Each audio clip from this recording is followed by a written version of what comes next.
Come here.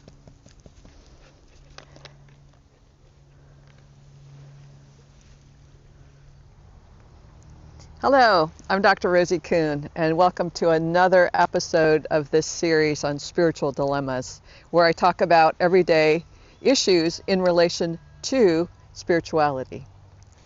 See you in a minute.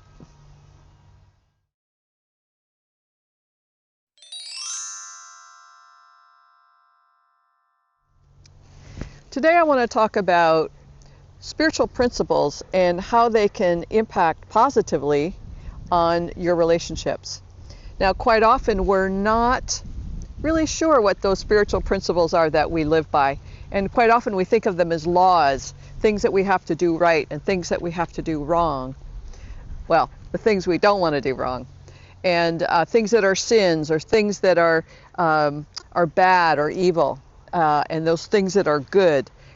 It's spiritual principles don't necessarily work that way.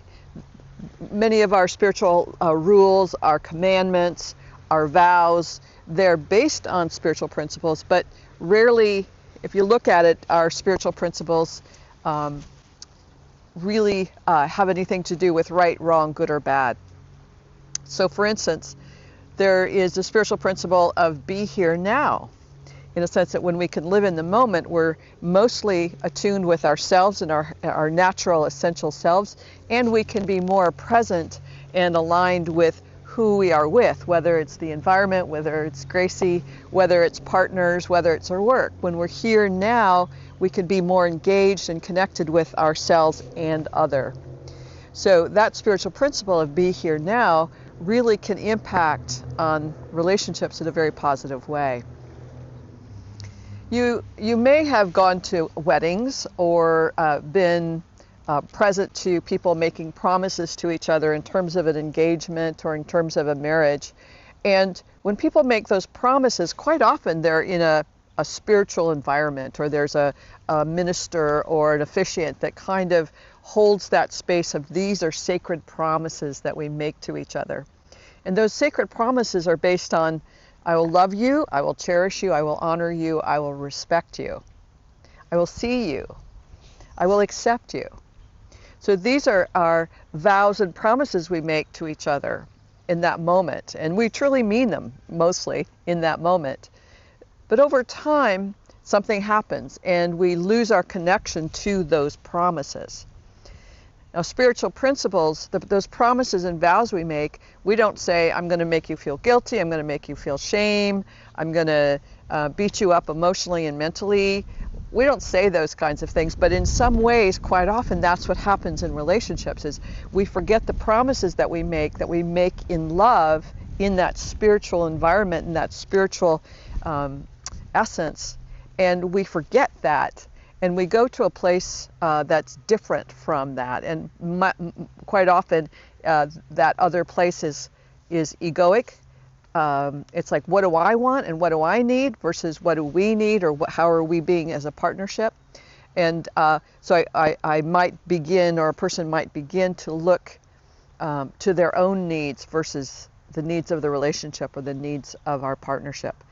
So when we can remember and recall and stay present to our spiritual principles and the vows and the promises that we make in alignment with those spiritual principles, that can help us stay in integrity and alignment with our truth of love, our truth of kindness, our truth of compassion, acceptance, and allowing our partner to be who they are.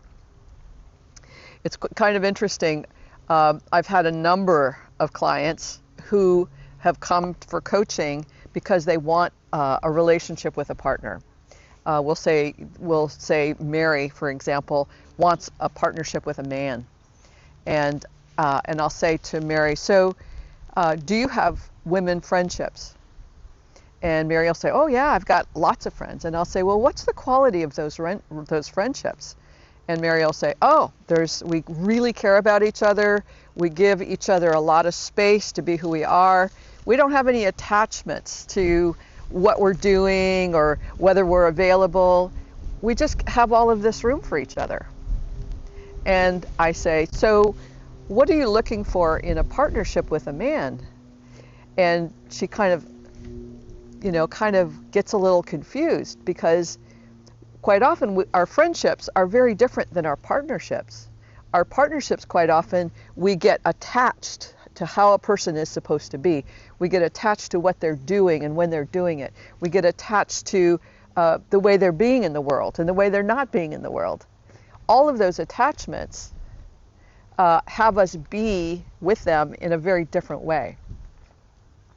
So when we can remember our spiritual principles, and again, many of our friendships with women, or if you're a man and friendships with whoever, we have that allowing, we have that acceptance of who the person is. We have that room for our friendships that give people an expansiveness to be who they are.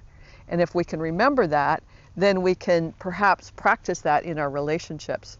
And that will bring about that same level of connection that we actually enjoy with many of our friends.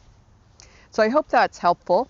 If you haven't already subscribed, please do so. This is a series that will be going on for a while, and if you'd like to stay connected and know when these are happening, just subscribe. And please give me a thumbs up if these are of value to you.